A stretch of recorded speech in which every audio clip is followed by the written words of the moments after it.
Tá lindo, tá maravilhoso. Shalom Vraha. Pergunte ao Rabino. Vamos de mais shiur. Antes do Yom Kippur, pra gente se preparar, pra gente saber como que a gente faz, aqueles que moram longe, que não tem sinagoga e etc. E a pergunta é da nossa querida Daisy. Ela pergunta: bom dia, com muita alegria, Daisy, muita saúde para vocês, muito sucesso, muita saúde para o Wilson, seu esposo querido, seus filhos lindos. E ela pergunta ao Rabino Gloiber: Rabino Gloiber, gostaria de saber se tem alguma diferença quando o Yom Kippur cai em Shabbat. Diferença, né? Mantém-se apenas as regras do Yom Kippur, não precisa fazer Lehaim, acende-se as velas do Shabbat normalmente. Agradeço profundamente. Beijo, Daisy. E agora vamos ao Pergunte ao Rabino. O Rabino vai responder tudo hoje. Shalom Vraha, o outro Rabino. Esse é meu querido esposo Hillel. E esse é o nosso querido Rabino. Shalom Vraha, muito obrigado pela pergunta. E o que acontece na prática sobre Shabbat e Yom Kippur é o seguinte: no Shabbat está escrito, o profeta Yeshayahu, o profeta Isaías, ele fala: Vekarata le Shabbat onik. Você vai ter que chamar o Shabbat de um prazer. E na Torá está escrito sobre Yom Kippur, um mandamento: faça ve'initim et nafshoteichem. E lá está detalhado: lo tochlu ve'lo teshtu, quer dizer, você não pode comer, não pode beber. Ou seja, a Torá, em relação ao prazer, que você vai dizer que o Shabbat é um prazer, quando no domingo alguém te encontra e pergunta como foi o Shabbat, aí você fala: o Shabbat foi um prazer, e a Torá não te fala o que é um prazer. Agora, quando a Torá te fala: ve'initim et nafshoteichem, quer dizer, vocês vão se afligir, um mandamento: faça, se aflija, aí a Torá explica como fazer isso. Fala: vocês não vão comer, não vão beber. Aí, nossos sábios, eles falaram: então, como a gente sabe o que é o prazer do Shabbat? Se a aflição, quer dizer, se sobre Yom Kippur está escrito: vocês vão afligir a sua alma, não vão comer, não vão beber, então o prazer do Shabbat é comer e beber. E baseado nisso, eles decretaram a obrigação de a gente fazer um kiddush no Shabbat, e beber um copo de vinho, e comer halot, comer peixe, saladinha, carne, sobremesa e tudo mais. Quando cai os 2 dias juntos, nós entramos numa regra muito interessante, que é um mandamento: faça, mitzvat aseh, ele empurra o não faça. Então, no caso do Brit Milá no Shabbat, por exemplo, um exemplo clássico disso, tem um mandamento na Torá de fazer o Brit Milá, fazer a circuncisão do nenê, com 8 dias de vida. Então, está escrito lá que no 8º dia vai fazer o Brit Milá. Quando esse 8º dia, desde que o nenê nasceu, cai no Shabbat, e o nenê não tem nenhum problema de saúde, não está amarelinho, não está, assim, o médico fala que não tem problema, pode fazer o Brit Milá, aí o mandamento faça, de fazer o Brit Milá, ele empurra o não faça do Shabbat, que no Shabbat a gente não pode fazer sair sangue. Ou seja, a pessoa não pode escovar o dente com uma escova grossa, porque senão pode sangrar a gengiva. Então, se ela quer escovar o dente, ela tem que comprar numa farmácia, tem escova para gengivite, que é ultra macia, uma coisa assim. Então, na prática, vai funcionar da seguinte maneira: quando a gente fala sobre o Shabbat, ele é um mandamento: faça e não faça. Então ele tem as partes de não faça dele e as partes faça, e dentro dessa regra que nós falamos que o mandamento faça, ele empurra o não faça, vão acontecer algumas coisas dentro do Shabbat que serão proibidas de terem sido feitas no Shabbat, mas que na hora que elas são uma mitzvah, nós somos obrigados a fazer elas no Shabbat. Então, por exemplo, na época do Bet HaMikdash, tinha o sacrifício no Bet HaMikdash. No meio da semana tinha que fazer um sacrifício de um carneirinho de dia, de manhã, um carneirinho de tarde, e esse é chamado de Korban Atamid, o sacrifício de sempre. E no Shabat tinha um acréscimo, tinha um Korban Musaf. E como nós vemos que no Shabat é proibido matar um animal, assim, se você está em dúvida se um pernilongo é uma dengue ou não, você mata, entende? Não precisa chamar o veterinário para verificar se aquele pernilongo é dengue ou se não é dengue. Mas assim, matar uma mosca você não vai poder matar, porque você sabe que a mosca não vai te transmitir uma doença perigosa.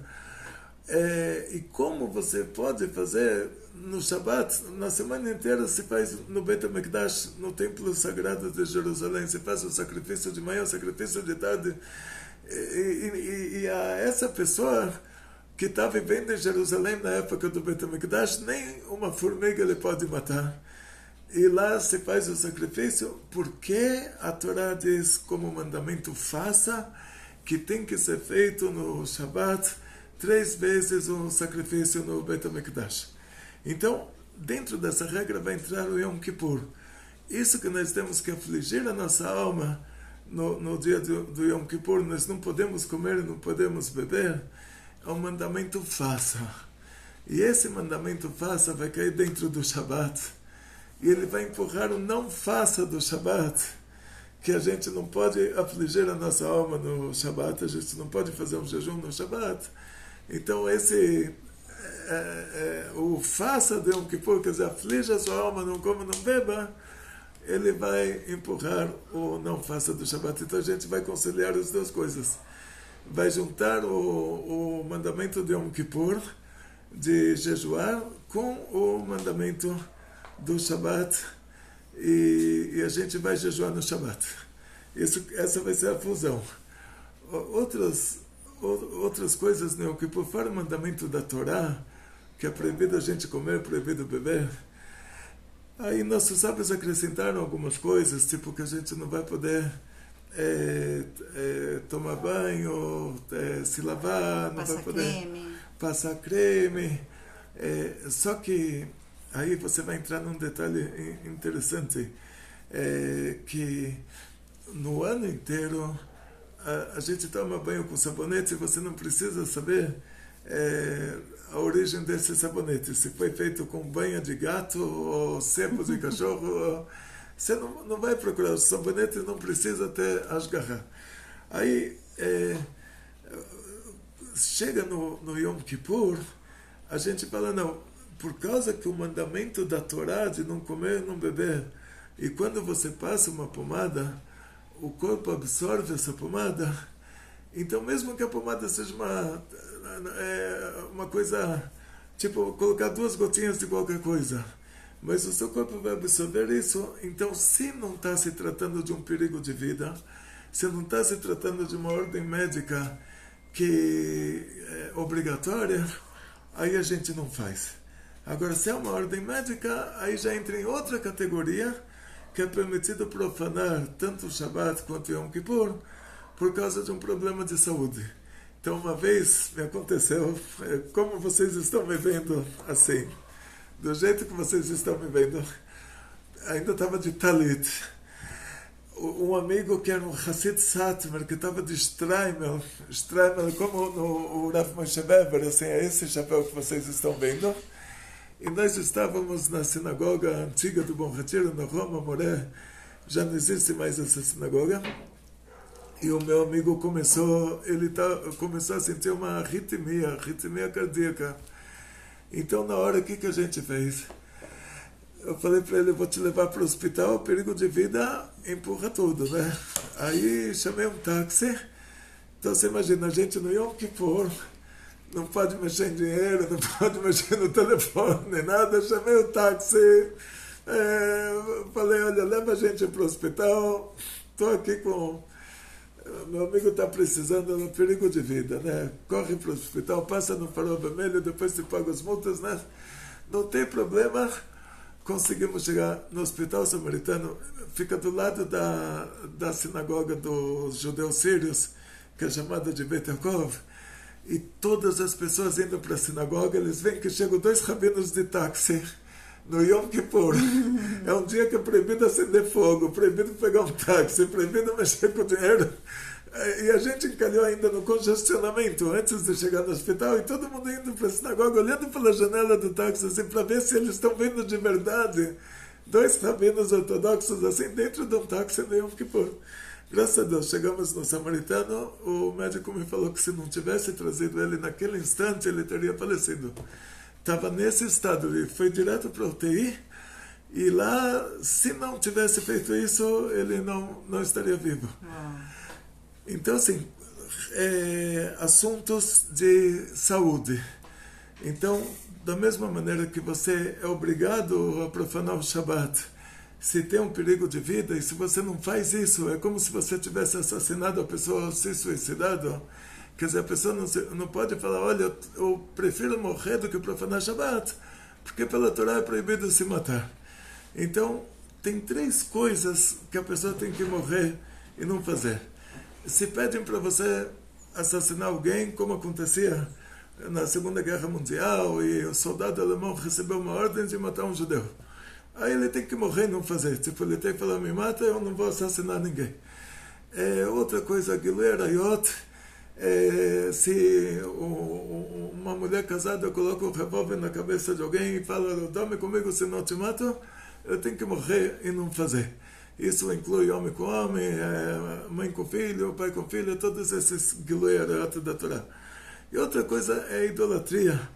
Na Inquisição falaram para a pessoa, ou você vai rezar na igreja, ou você morre queimado em praça pública. Tinha que morrer queimado em praça pública e não rezar para a estátua. Não rezar na igreja. E mesmo se não tinha estátua, que eles acreditam que Deus é uma trindade, e toda a ideologia lá, a pessoa que entra lá está mostrando que ele concorda com aquilo. E para essas 3 coisas, que aí a gente vai entrar em assuntos limítrofes, né? Fora essas 3 coisas, todo o resto você é obrigado pela Torá a profanar e não morrer. Então, por exemplo, a pessoa está passando mal, tem que ir para o hospital, profana então o Shabbat, profana o Yom Kippur, vai para o hospital.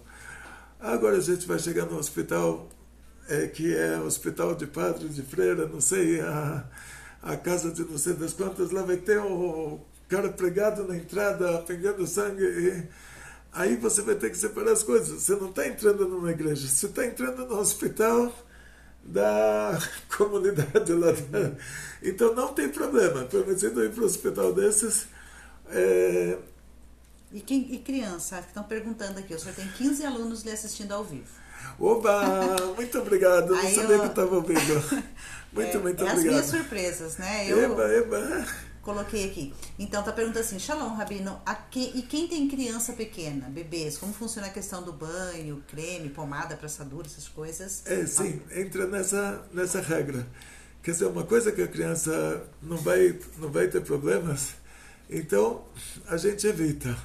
Quando é uma coisa que a criança vai ter problemas, então entra nessa regra que o perigo de vida empurra tudo. Então a mãezinha pode trocar o bebê e dar mamadeira? Não, trocar o bebê, pode trocar no Shabbat, no Yom Kippur, pode trocar qualquer dia. Inclusive a fraldinha, tem uma alahá no Shabbat, uma lei no Shabbat, que você não pode costurar.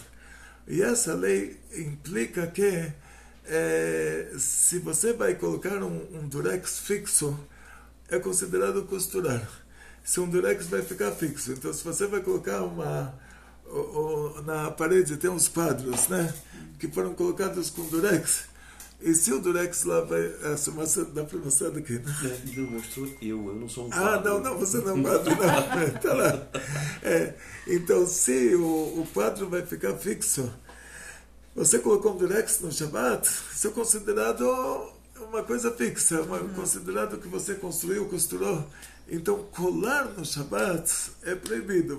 Às vezes vai ser considerado costurar, às vezes vai ser considerado construir. Colar no Shabbat é proibido. Dependendo do caso, vai ser considerado uma coisa diferente, mas continua sendo proibido. Então, no caso das fraldinhas... Espera. Aí, no caso das fraldinhas, sendo que a fraldinha ela não é feita para ficar colada eternamente. Ela é feita para fechar e abrir. Certo. Então, aí o que você vai fazer no Shabat? Você vai colocar a fraldinha na criança. Depois você, na hora que a criança encher a fraldinha, você tira, você lava a criança. Você não pode usar água quente que tenha... na hora que você liga a água quente, liga a eletricidade, liga o gás. Então, o que você pode fazer... Vai deixar uma térmica com água quente. Mas a água não pode ser muito quente para lavar o neném. Não, o que você vai fazer? Assim, você pode deixar...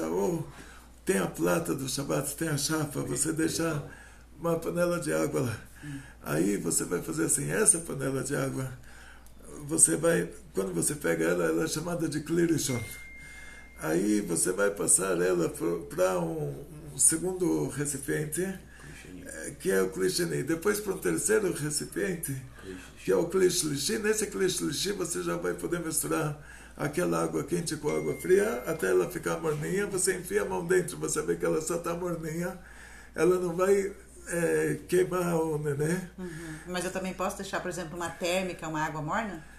Morninha, que você colocou... Você pode deixar água quente, você pode deixar... A térmica já é o klisheni, já é o segundo. Sim. Da térmica você já passa para o klishlishi, mas eu acho que para lavar um neném, a térmica tem que ser muito grande, né? Não, normalmente, por exemplo, assim, vamos pela lógica.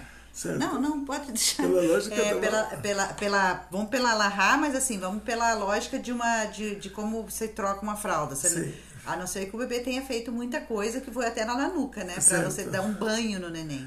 E normalmente a gente dá o banho no bebê ou no final do dia, e o Shabat a gente pode esperar para depois. Certo. Mas a troca da fralda, eu vou precisar... E o lenço umedecido, no caso? Lenço umedecido não tem problema, até adulto pode usar. Então daí eu posso usar o lenço umedecido, trocar Sim. a fraldinha e zeu. Né? A não ser que se tem lenço umedecido, melhor. Agora, se não tem lenço umedecido, mistura um pouco no terceiro recipiente, né? Então, a garrafa térmica é o segundo. E aí coloca num pote um pouquinho da água da garrafa térmica, um pouquinho de água fria, já mistura. E lava o nenê, uma coisa assim. Troca normalmente, né? Troca normalmente. Então, aí, qual vai ser o problema com a fraldinha? Sendo que o adesivo da fraldinha ele não é uma coisa fixa, então você pode colar a fraldinha no nenê. Mas depois que você tira, as pessoas costumam dobrar a fraldinha com o conteúdo e colar de novo. E daí já não pode. Aí já vai ser fixo, ele vai ter a intenção de ficar colado isso 30 dias em seguida. Você pode ficar na lata lá no lixão 30 dias. Então assim, a gente só não cola de novo depois que tirou do neném. Então, tirou a fraldinha, pega os adesivos. Abre os adesivos, cola a fraldinha, depois que você tira ela do neném, embrulha assim, mas não cola mais. Não usa os adesivos. Então, então isso é em relação ao neném. Então, de uma maneira bem genérica, assim, a gente lava as mãos de manhã, faz o netilat yadayim, só que a gente tenta fazer o netilat yadayim do Pirkei Etzbaot, assim, só das pontas dos dedos. A partir não as pontas, mas o lado contrário das pontas, que é esse lado aqui. A partir daqui, no lugar de fazer a netilat a partir do pulso... Do punho. O pulso, aí você faz a partir dessa parte. Você faz a netilat yadayim. Se sobrou um pouquinho de água nas mãos, você pode enxugar nos olhos. Aí o senhor já está falando do Yom Kippur. O Yom Kippur. Certo. E daí o senhor emendou aí o Shabat, leis do Shabat. Então, em relação à fraldinha, Yom Kippur e Shabat é igual. É igual. Em relação à fraldinha. Em relação a lavar o neném, Yom Kippur e Shabat é igual. Em relação a netilat yadayim, Shabbat você faz netilat yadayim normal. Mas no Yom Kippur você vai fazer de manhã netilat yadayim a partir daqui. E 1, 2, 3, 4, 5, 6. E aí você vai enxugar a mão nos olhos, aí você já aproveita para limpar um pouquinho os olhos. No Yom Kippur não pode lavar a boca. No Yom Kippur também a gente não vai usar sapato de couro. Vamos usar tênis, pode ser que o tênis é uma imitação do couro, mas não vamos usar sapato de couro. E então não pode dormir marido com mulher, não pode comer, não pode beber, não pode passar, nem no Shabat não pode passar creme. Mas então vamos só colocar uma ordem aqui. Então a questão é a seguinte: vamos ter um Yom Kippur dentro do Shabat esse ano, certo? Então, as leis, o que vigora? As leis do Shabat ou as leis de Yom Kippur? Essa foi a pergunta. Então, tem Eu preciso fazer leis... kiddush, eu preciso fazer halá, eu preciso fazer... O que eu preciso fazer? Não, então, tem leis chamadas mandamento faça. Eles vigoram. O mandamento faça do Yom Kippur, de não coma, porque se você fala não comer, você vai estar dizendo, talvez esse é um mandamento não fazer, certo? Não comer, não beber. Mas ao contrário, está escrito, você vai afligir a sua alma, faça, aflige a sua alma. Fique sem comer.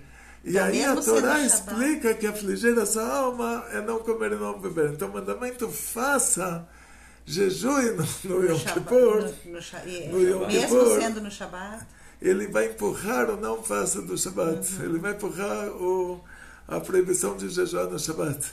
A obrigação de jejuar no Yom Kippur, o faça, jejue no Yom Kippur, vai empurrar o não faça de proibido jejuar no Shabat. Sim. Então, assim, da véspera de Yom Kippur, por exemplo, estamos amanhã, né, no caso. Se você está ouvindo esse vídeo no ano em que ele foi feito, Isso, é amanhã. No ano de 5.784, hoje é quinta-feira. 85. E é quinta-feira hoje, amanhã é sexta-feira, véspera de Shabat, véspera de Yom Kippur. Então, esse ano, de 5.785, o Yom Kippur vai cair dentro do Shabat. Então, as perguntas são, jejum, as leis de Shabat vigoram, mesmo sendo Shabat, ou não? Então, é isso que o Rabino está explicando, que os mandamentos faça, quer dizer, não coma, vigoram dos não faça, que é as leis do Shabat.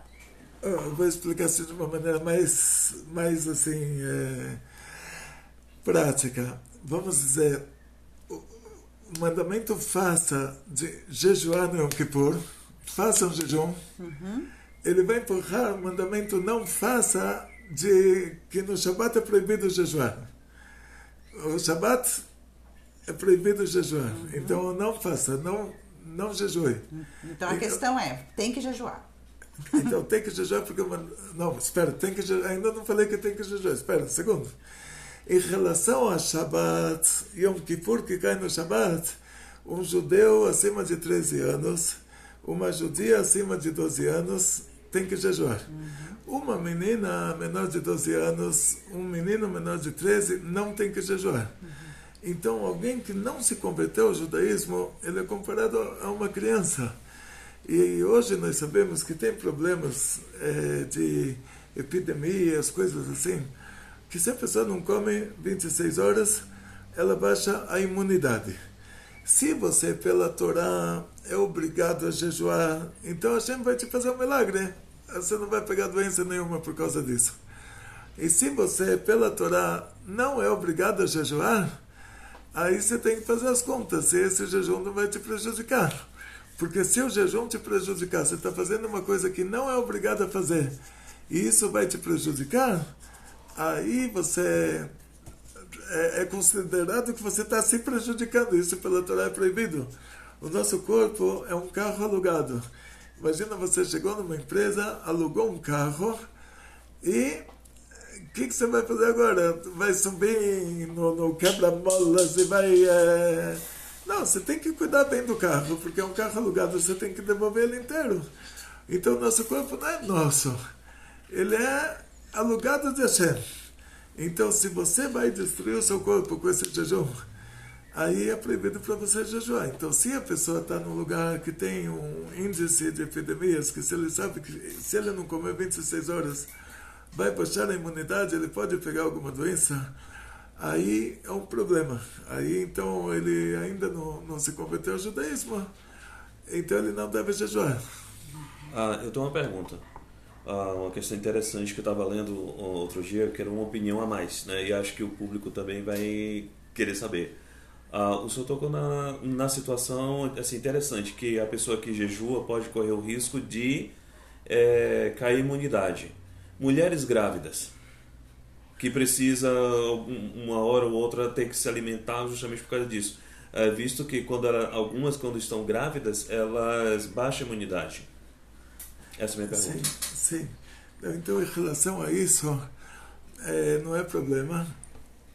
É claro assim, se a pessoa está no Shmirat Erayom, tipo, tem casos, tipo, a mulher está no hospital, ela, Deus me livre, pode acontecer de perder um neném, isso já entra na categoria de perigo de vida, já entra em outra categoria que você pode fazer qualquer coisa para não perder a saúde. Agora, uma mulher normal, geralmente a mulher que engravida, ela não tem 80 anos de idade, né?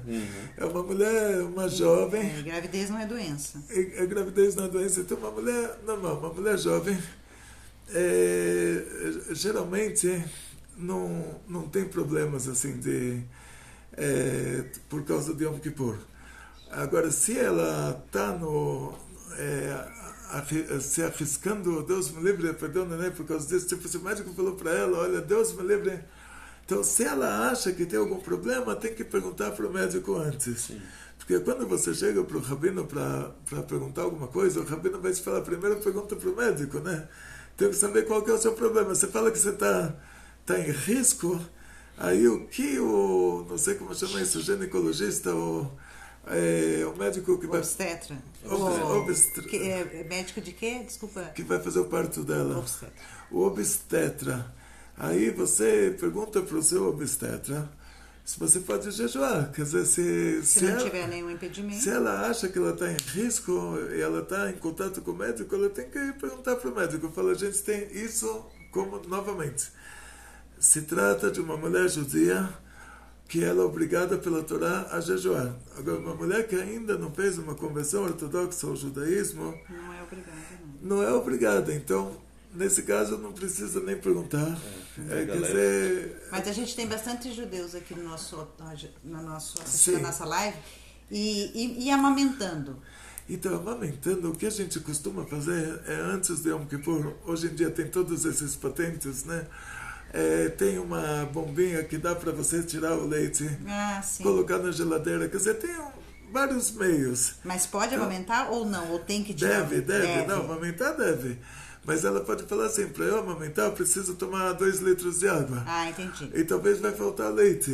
Então, vai tirando... Nesses dias, hoje é quinta-feira, vamos dizer, hoje tira um pouquinho, amanhã tira um pouquinho.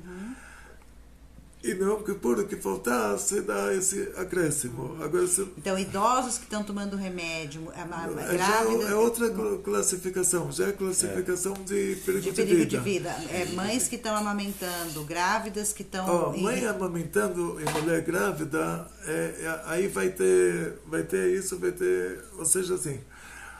A mãe que está amamentando hoje em dia tem suplementos, né? Sim. Então, nenhuma mãe assim... As esposas hoje dos jovens casais que elas têm as crianças pequenas, elas não têm a força que as nossas avós tinham. Então, geralmente, uma mulher que está amamentando hoje em dia, ela dá um suplemento também, que a criança fica chorando. E ela não tem leite o suficiente, então ela costuma dar um suplemento também. Aí no Yom Kippur você aumenta no suplemento. Agora, um caso de uma criança que ele está só dependendo da mãe dar para ele de mamar, aí o ideal seria, caso ela seja mulher judia que é obrigada a jejuar no Yom Kippur, tirar um pouco do leite e guardar um pouco na geladeira para dar de suplemento. E aí o João Pedro Paulo, ele está perguntando assim, qual que é a importância dessas regras todas? Então, a importância é assim, que diferente do Rosh Hashanah, que é um dia onde o mundo inteiro é julgado, a formiguinha no formigueiro vai ser determinado para ela se ela vai morrer na chuva ou se ela vai ter uma longa vida. O mundo inteiro é julgado no Rosh Hashanah. Mas Yom Kippur é uma data particular do nosso povo. Yom Kippur não tem a ver com o mundo inteiro, não tem a ver com ninguém, só tem a ver com a gente. Nem com a formiguinha. Nem com a formiguinha, nem com... Yom Kippur é uma coisa particular nossa. O que aconteceu? O nosso povo saiu do Egito, graças a Deus, era Pesach. Saímos do Egito, entramos no deserto do Sinai, 49 dias, chegamos no 50º dia, recebemos a Torá no Monte Sinai. Na entrega da Torá, o povo viu as vozes, quer dizer, eles viram os mundos ocultos, eles viram os anjos no céu, receberam os primeiros 2 mandamentos do próprio Deus, eles viram o que o profeta Hezkel não viu na maior profecia dele, que era uma Semer Kavah, carruagem divina e uma alegoria. A pessoa mais simples, de um povo de milhões de pessoas, a pessoa mais simples, ela viu mais do que o profeta Hezkel viu na maior profecia dele, o profeta Ezequiel. Então, nós sabemos que depois disso, a pessoa chutar o pau da barraca, deixar de ser um judeu religioso é muito grave, porque você viu isso com seus próprios olhos. Então, o que acontece na prática é o seguinte: 40 dias depois, isso que Moshe Rabbeinu tinha, depois da entrega da Torá, Moshe Rabbeinu tinha subido para o Monte Sinai, ficou lá 40 dias e 40 noites. E na Torá se faz um cálculo de que se a pessoa subiu na metade do dia, se a pessoa sobe na metade do dia, você não vai contar aquilo como um dia inteiro, né? Uhum. Então, o dia que Moshe Rabbeinu subiu, Moshe Rabbeinu não contou aquele dia. Ele falou, eu volto daqui a 40 dias, mas ele não contou algumas horas do dia que ele subiu, porque não era um dia inteiro. Então, o que ele fez? Ficou lá no Monte Sinai, conversando com Hashem, recebendo todas as instruções divinas. Durante 40 dias e 40 noites, ele não precisou comer, não precisou beber, levando em conta que a temperatura lá é muito alta no Monte Sinai. Eu tinha um amigo que serviu o exército no deserto do Sinai. Ele falou que no Yom Kippur eles tinham que beber água o Yom Kippur inteiro, senão eles morriam secos. Desidratava rápido. Morria, falecia. Então, assim, aquela região era uma região muito quente. Uma pessoa ficar 40 dias sem beber água, 40 dias sem comer, naquele Monte Sinai, não pode ser que a pessoa ficou viva. Então, junto com o nosso povo que saiu do Egito, saíram a Erev Rav. Essa Erev Rav eram os magos do Egito, que no começo, quando o Moshe Rabbeinu transformou a água do rio Nilo em sangue, eles também jogaram água no chão, a água virou sangue. Tipo, eles fizeram também vários milagres. Quando chegou na praga dos piolhos, eles falaram para o faraó, esse Eloquim, isso é dedo de Deus. Quer dizer, isso não é feitiçaria, é Deus de verdade. Porque o demônio que faz a feitiçaria, ele não consegue fazer uma coisa menor do que uma cevadinha. E na hora que a terra do Egito se transformou em piolhos, eles falaram, isso já os demônios não conseguem fazer, isso foi Deus que fez. Então esses magos, eles também se uniram ao nosso povo na saída do Egito, eles era bravo, uma grande mistura. Eles falaram, olha, esse povo aí, Deus está cuidando deles, nós reconhecemos isso, então foram junto com a gente. Só que eles fizeram um cálculo que Moshe Rabbeinu ficou lá 40 dias no Monte Sinai, porque eles pegaram aquele primeiro dia como o primeiro dos 40 dias, e depois de 40 dias na conta deles, eles falaram, Moshe Rabbeinu, aquele homem, o Moisés que nos tirou do Egito, ele já não existe mais. Então ainda tinha o anjo da morte, fez para eles uma coreografia no céu, tipo o enterro de Moshe, o enterro de Moisés lá no céu, e eles têm essa capacidade. O lado ruim pode fazer coisas assim. Você vai ver, filmaram 1 milhão de discos voadores, mas nunca ninguém conseguiu pegar uma coisa na mão. Mas fazer imagens assim, eles conseguem. Então, Moshe Rabbeinu estava lá recebendo instruções divinas, e Hashem falou para ele, desce porque Deus me livre, o povo que você tirou, o seu povo, que você aproximou eles, que foram essas pessoas que se uniram ao nosso povo, olha o que eles fizeram agora. E eles tinham feito um bezerro de ouro. Então Moshe Rabbeinu desceu, os 2 cubos que estavam escritos os 10 mandamentos, que era uma coisa que o próprio Deus tinha feito, caiu das mãos de Moisés, se quebrou, e toda a história do bezerro de ouro, tem uma aula inteira sobre esse assunto. Mas aí terminou essa história. Moshe Rabbeinu, o que a gente vai fazer agora? Então, Moshe Rabbeinu novamente subiu para o Monte Sinai. O dia que ele desceu era o dia 17 de Tammuz. O dia que se quebraram os cubos com os 10 mandamentos. As Luchot. Então, Moshe Rabbeinu, no Rosh Chodesh Elul, ele subiu de novo para 40 dias e 40 noites, e ele desceu novamente no dia do Yom Kippur. Hashem falou para ele, eu te desculpei, como você falou, Salachti Ketbarecha. O que aconteceu? Moshe Rabbeinu fez um kuntz. Moshe Rabbeinu falou para Hashem, os deuses do Egito, eles têm limites. O Deus, ele consegue atuar parcialmente. Então, por isso que eles têm muitos deuses, que cada Deus ele faz o que o outro Deus não consegue fazer. Então, tem um Deus que ele é forte na água, mas na terra ele seca. Tem outro Deus que é forte na terra, mas se ele cai na água, ele morre afogado. Cada Deus tem um limite. Aí, Moshe Rabbeinu, Hashem falou para Moshe, você me deixa e eu vou fazer esse povo desaparecer. Né? Que Hashem, ele argumentou para Moshe que, vamos dizer assim, vocês próprios acompanharam a história do nosso povo desde a saída do Egito. Cada coisa que faltou, eles reclamaram, mas reclamaram a ponto de fazer uma revolução.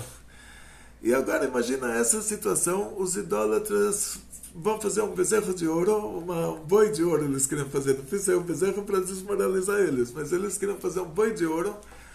Na hora que eles vão fazer esse boi de ouro, eles arrecadam fundos. Aaron Cohen, ele queria sabotar eles.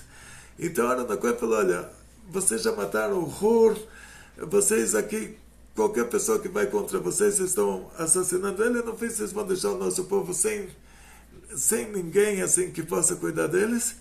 Então vamos fazer uma coisa assim, eu faço um acordo com vocês, eu vou fazer a estátua. Então Aaron Cohen, ele viu que ele estava assassinando qualquer pessoa que fosse contra eles. Então ele imaginou, vou matar todos os judeus religiosos lá e não vai sobrar ninguém. Então ele falou, deixa que eu faça a estátua. A intenção dele era assim, ele sabia que o Moshe Rabbeinu ia voltar no outro dia, ele sabia que tinham feito um erro de um dia. E ele ia ficar misturando ouro até Moshe Rabbeinu voltar. E nesse meio tempo, Aaron Cohen estava misturando... antes de Aaron Cohen começar a misturar ouro, ele falou, agora a qualidade de ouro que eu quero para fazer a estátua. Ele sabia que as mulheres são muito rigorosas em relação aos brincos, aos anéis, aos colares, são muito rigorosas. A joia que elas ganham do marido, elas não dão para ninguém. Nem que o marido peça de volta, elas não devolvem. Então ele falou, o que eu preciso... qualidade de ouro, que eu preciso dos brincos das mulheres, das meninas.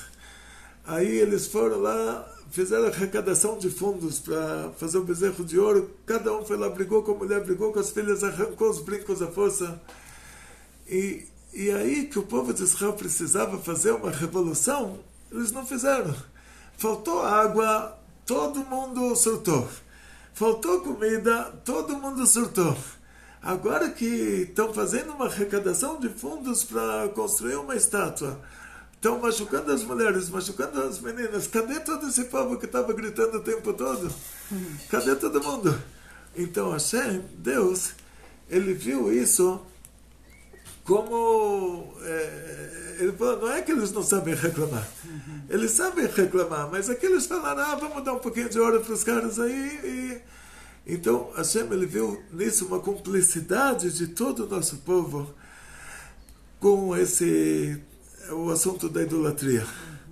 Então, por causa disso, Hashem falou para Moshe, me deixa e eu faço todo esse povo desaparecer.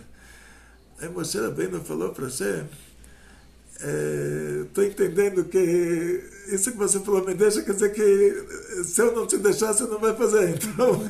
Então Moshe Rabbeinu falou para Hashem, olha, primeiro, isso que você está dizendo, que você vai destruir esse povo e fazer de mim um novo povo, então me apaga do seu livro, não me usa como argumento. De mim, você não vai fazer um novo povo, não concordo. E isso que você está dizendo que vai destruir o povo de Israel, porque eles são cúmplices no bezerro de ouro, porque sempre que faltou alguma coisa eles reclamaram. e agora que estão fazendo uma estátua, eles não estão reclamando.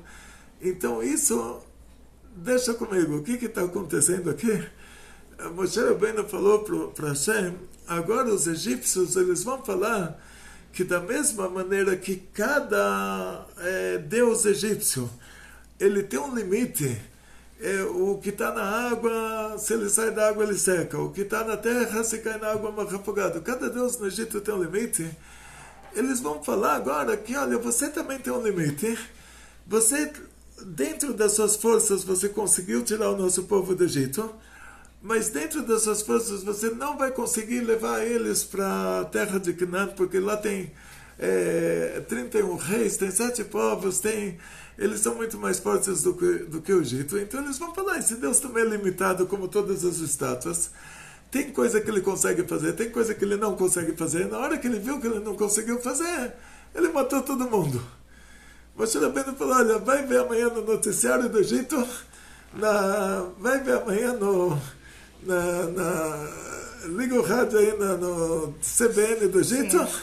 Você vai ver o que eles vão falar. Eles vão falar, olha, esse Deus também é limitado como todos os nossos deuses. Ele conseguiu tirar o povo do Egito, não conseguiu levar eles para a terra prometida e ele matou todo mundo no deserto para não deixar vestígios da incapacidade dele. Moshe Rabbeinu usou isso como argumento. Então Hashem falou para Moshe, Salachti Kedvarecha, desculpei de acordo com suas palavras. Quer dizer, realmente isso vai ser um argumento bom, porque todo o Kiddush Hashem, tudo que Hashem fez para tirar o nosso povo do Egito, que ele mostrou para todos os povos a grandeza divina, até o ponto do Itró falar, agora eu sei que Hashem é maior do que todos os deuses, e agora vão enquadrar ele de novo como todos os deuses lá. Então Hashem falou para Moshe, agora você falou bonito. Então por causa disso, mesmo que eles são cúmplices, eu vou deixar quieto, eles vão pagar isso em cada geração, depois vão sofrer um pouquinho para retificar isso e acabou. Então esse dia que Hashem nos desculpou era o dia do Yom Kippur. Quer dizer que Yom Kippur tem a ver somente com a gente. Não tem a ver com nenhum outro povo. Rosh Hashanah tem a ver com todos os povos. Qual país vai subir, qual país vai descer, qual país vai passar fome, qual país vai ter muita fartura. Quem vai morrer, quem vai nascer. Quem vai morrer, Yom Kippur tem a ver somente com a gente. Foi o dia que Hashem nos desculpou. Então, por causa que nesse dia Hashem nos desculpou, lá em cima tem uma abertura que, quando a gente chega nesse dia novamente, nós somos desculpados novamente. Mas como foi aquela primeira desculpa que a gente se arrependeu do que a gente fez, certo? Sim. Então, aqui, para a pessoa ser desculpada, para o Yom Kippur funcionar, no caso dela, ela vai ter que se arrepender da coisa que ela fez. Então, vamos entrar em Shloshah Elukei Kapará. Tem 3 categorias de Kapará. Primeira categoria é Avar al mitzvat aseh veshav enozaz misham ad shemochalim lo. Pessoa que transgrediu um mandamento, faça, e se arrependeu, ele não se move do lugar, ele já está desculpado. Então você comeu pão e não falou Birkat Hamazon. Mandamento, faça da Torá. Depois que você comeu pão, você tem que falar uma Birkat Hamazon, 4 bênçãos para Hashem. E a pessoa não fez. Ele estava com pressa e não fez. E depois ele se lembrou que ele não falou Birkat Hamazon, ele se arrependeu, ele falou, eu devia ter falado, não falei. Naquela hora ele já está desculpado, não precisa chegar até Yom Kippur. Então esse é o mandamento, faça, ele transgrediu e se arrependeu, não chega até o Yom Kippur, ele já está desculpado na hora que ele se arrependeu. Avar al mitzvat lo taseh veshav, ele transgrediu um mandamento, não faça, e se arrependeu, o arrependimento fica pendurado até chegar no dia do Yom Kippur, juntos, aquele arrependimento no dia do Yom Kippur, ele fica guardado, ele fica, como se fala, depositado. Chega no dia de Yom Kippur, a gente é desculpado. O mandamento, não faça, que ele não tem um caret que é o corte de vida, e não tem mitat bedin. Não tem pena de morte do betadin. Se a pessoa ele transgrediu um mandamento, não faça. Que o castigo para isso seria karet, o corte de vida, ou mitat bedin, ou se fosse na época da Mishnah, ele seria condenado à morte. O Sanedrin, na época que o Sanedrin existia, ele seria condenado à morte. Então a tshuva fica pendente, o Yom Kippur fica pendente, e os sofrimentos que vêm para essa pessoa apagam depois aquela pendência. São 3 categorias de capará. Então, geralmente, a nossa categoria é normal, né? A pessoa não fez não transgrediu um mandamento da Torá que tem uma pena de morte, e se transgrediu isso, não foi numa época que ele estava consciente disso. Então ele é considerado um neném que foi sequestrado pelos povos do mundo, e os povos do mundo que sequestraram ele, ensinaram ele a fazer idolatria. Então ele não é culpado pela idolatria que ele fez. Então uma pessoa que faz tshuva, hoje vai chegar alguém e falar: Rabino, eu quero fazer tshuva, eu quero voltar para o judaísmo, voltar para o bom caminho. Então essa pessoa que vai fazer tshuva, pergunta para ele: o que você fazia antes de fazer tshuva? Aí ele me fala: sabe o que eu fazia? Eu fui para a Índia, não tinha uma estátua que eu não ajoelhei na frente dela, não tinha uma estátua que eu não dei lá uma comidinha para ela, que eu não acendi lá um incensinho para ela. Todas as estátuas da Índia fez idolatria há 40 anos em seguida, e agora resolvi voltar para o judaísmo. Minha mãe era judia, nasci judeu, resolvi voltar para o judaísmo. É um coitado, é um ignorante. Ele não vai ser acusado lá em cima por ter feito idolatria. Agora, um judeu religioso que nasceu numa família judia religiosa, judaica religiosa, estudou no Yeshiva, tirou um diploma de rabino, e depois disso foi para a Índia se ajoelhar na frente da estátua, aí já é já é considerado que ele fez uma transgressão que tem uma pena de morte. Aí entra nessa classificação. Então, por exemplo, no caso dos assassinatos, que uma menina coitada que vem de uma família que a menina engravidou do namorado, e a família inteira está pressionando ela para fazer um aborto, e ela não está consciente de que isso é um assassinato. Então Deus me livre, se ela fez esse aborto, ela não é considerada, ela assassinou, mas ela não vai receber castigo por ter assassinado. Agora, se essa menina era uma menina judia religiosa, estava consciente de que era proibido assassinar, e ela engravidou e fez o aborto, aí entra nessa classificação, que transgrediu um mandamento, não faça, que é proibido assassinar, que envolve, se fosse na época da Mishnah, ela seria condenada à morte por assassinato. O Gilui Arayot, que já são as relações que está escrito na Torá, que é proibido ter aquelas relações. Então, nesse caso, quando a gente fala sobre nós próprios, a pessoa que fez tshuva hoje em dia é uma pessoa que era totalmente ignorante antes, que ele não estava consciente da gravidade das coisas. Então é muito difícil você falar que hoje em dia alguém transgrediu esses mandamentos, não faça, que se fosse na época da Mishnah ele seria condenado à morte.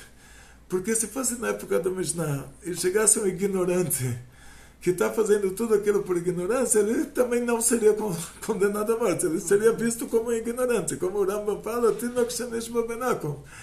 Então, quando a pessoa realmente transgrediu o mandamento da Torá conscientemente, o mandamento que é pena de morte ou pena de careta, quer dizer, careta que ele vive a menos de 50 anos de vida. Então, aí nesse caso, a tshuva fica pendente, o Yom Kippur fica pendente, e os sofrimentos que vão vir para ele depois limpam isso. E o que acontece no nosso caso é que muitos de nós éramos judeus religiosos numa reencarnação anterior. Na época do Bet HaMikdash, na época do Templo Sagrado de Jerusalém, que colocaram lá na época do Menashe Melech Yehudá, colocaram uma estátua dentro do Bet HaMikdash. todo mundo fazia idolatria, colocaram a estátua dentro do templo sagrado de Jerusalém. E essa pessoa era um judeu religioso que ele optou por rezar para a estátua e realmente a pena de morte. E morreu de velho, nasceu de novo. E agora ele é... Aí a gente sofre. A gente fala, pelo que eu fiz, não devia estar sofrendo tanto. Aí a gente vai para a conta anterior. A gente fala, tá bom, nessa reencarnação tudo que eu fiz foi por ignorância. Então não vou levar um castigo por causa disso. Mas de uma reencarnação anterior eu já trago uma conta que estou pagando por ela. Uma dívida antiga.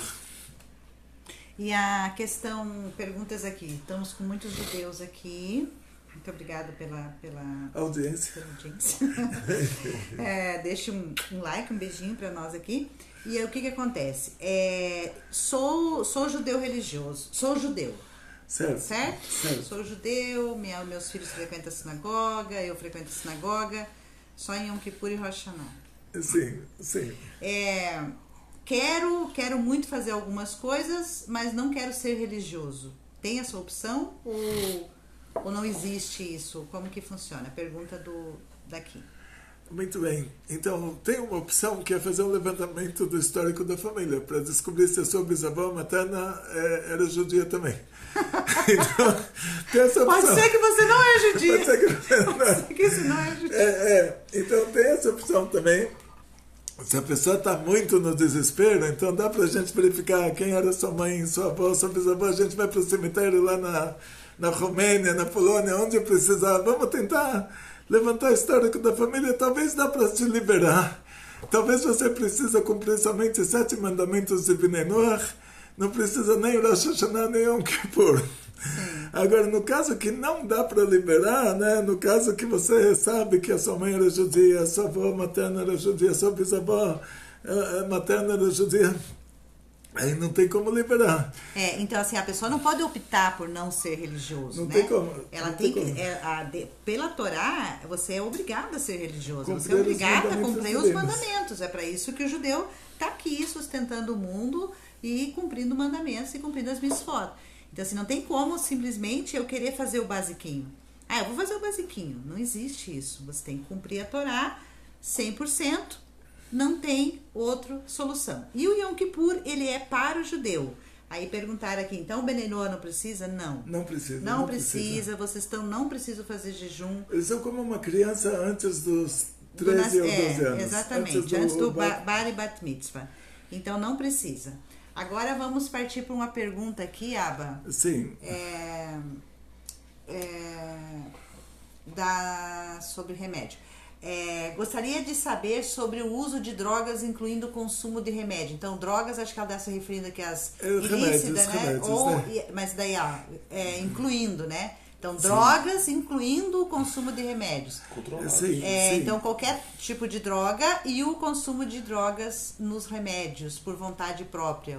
Como então, que é tem um isso? remédio que chama Tramal, por exemplo, que eu vi que um dos componentes é morfina. Sim. Então, tem remédios que eles são à base de drogas. De cannabis, tem. Hoje em dia está na moda, assim, remédios à base de cannabis. Se o médico receitou o remédio... Maravilha. Mas aqui é por consumo próprio, ela tá falando. Então, consumo próprio, o que acontece é que pela Torá é proibido a pessoa se suicidar. Então, se a pessoa, qualquer coisa que a pessoa faz atentado contra a própria saúde, é como se ele estivesse matando o outro também. Imagina você entrar na casa do vizinho, fazer ele fumar não sei o que lá, cheirar, não sei. É uma coisa assim. Então, chegam os dois na delegacia, o vizinho fala, olha, ele me obrigou a cheirar qualquer coisa que não precisa cheirar. Então, a gente não pode prejudicar a própria saúde.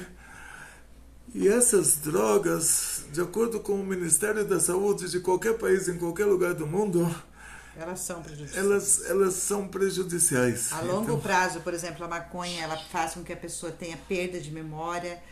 O homem se torna mais feminino, parece que tem uma mudança nos hormônios também. Então, assim, essa que cheira, que eu sempre confundo as duas, mas a que cheira, ela causa danos irreversíveis no cérebro, a tendência da pessoa ter Alzheimer e aquela outra doença, Alzheimer e Parkinson, entre outras, né, muito grande. E o consumo de remédio próprio, isso aí é fuga. Né? Se a pessoa está tentando consumir remédio, tomar remédio, essa tarja preta, que tem hoje para tomar remédio ansiolítico virou moda, tem um que fala que as mulheres tomam muito, né, que virou moda também, é os fluoxetina, né, que não sei o que faz, mas deve deixar a pessoa mais relaxada e tal. Então isso aí é fuga, a pessoa é fuga da realidade, isso é suicídio também. A pessoa não tem condição de encarar a vida, ela começa a buscar fugas, então ela quer dormir mais, ela não quer viver. Né? A pessoa que usa esses produtos por conta própria, ela está assinando um atestado, assim, eu não quero viver, hoje eu quero dormir o dia inteiro, eu não quero ver pessoas, etc. Isso aí precisa de um tratamento psiquiátrico com um profissional, que daí sim, talvez, com dose certa, ele possa ajudar as pessoas a terem uma qualidade de vida sem suicídio, sem essas drogas matarem você. Mas aí nós fugimos agora muito do nosso assunto, que é Yom Kippur, né? A gente foi para gravar e já vamos encerrar essa da aula agora, Aba, e daí a gente inicia uma outra para a gente voltar ao nosso assunto de Yom Kippur. Mas muito obrigada pela audiência de vocês, muita saúde, muito sucesso, muito carinho. Aqui no Instagram a audiência foi ótima, apesar da hora. Muito obrigada pela audiência, muito obrigada pelas perguntas. Desculpa se ficou alguma pergunta sem responder, tá bom? Mas a gente vai iniciar agora um outro vídeo Pergunte ao Rabino para não ficar muito longo, tá bom? Aí, e você do Instagram, por favor, vá, às vezes eu coloco umas prévias das aulas do Rabino aqui, como sobre que agora a gente vai responder os dias da semana, que dia de semana você nasceu, ficou faltando o sábado. Aí o Rabino vai fazer um videozinho falando, dando continuidade ao assunto de ontem. E quando eu coloco as prévias aqui no Instagram, são pedacinhos curtos dos vídeos, é porque a aula inteira tá no nosso YouTube, no nosso canal do YouTube. Aí você acessa lá, deixa um comentáriozinho lá, vindo do Instagram para assistir sua aula, que a gente dá um coraçãozinho para você, tá bom? Um beijo no seu coração e tudo de bom. Yatzlacha, Briut, Parnassá Beshefa, muito sucesso, muita saúde, muito dinheiro. Felicidades judaicas de toda a família, grandes milagres em grande estilo, Gmar Hatimah Tová. A gente usa esse termo, Hatimah, tem um Chotemet. Antigamente o rei escrevia um decreto. Então tinha o dia que ele escrevia. Então, o Rosh Hashanah, a gente falou, Ktivá ve Hatimah Tová. Quer dizer que você tem uma escrita boa, depois chega o Yom Kippur. Que você seja selado. E que agora o Gmar Hatimah Tová, quer dizer, o término, o Gmar já é o término. Então que Hashem decrete para vocês muito sucesso, muita saúde, muito dinheiro, felicidades judaicas de toda a família, grandes milagres em grande estilo, muita alegria. Muita alegria. E não esquecendo, Amém. Você judeu que vai ser seladinho no livro da vida, se Deus quiser, que Hashem é a essência do bem. E a natureza de quem é bom é fazer o bem. E que no ano de 5.785, que nós judeus possamos imitar a essência divina e fazer o bem. Quando for falar de pessoas, falar coisas boas, produtivas, que levantem essa pessoa, que façam que ela seja uma pessoa melhor. Que possamos nós ser a diferença. Só assim a gente vai conseguir trazer a Geulah. Um beijo no coração de vocês e tudo de bom. Amém.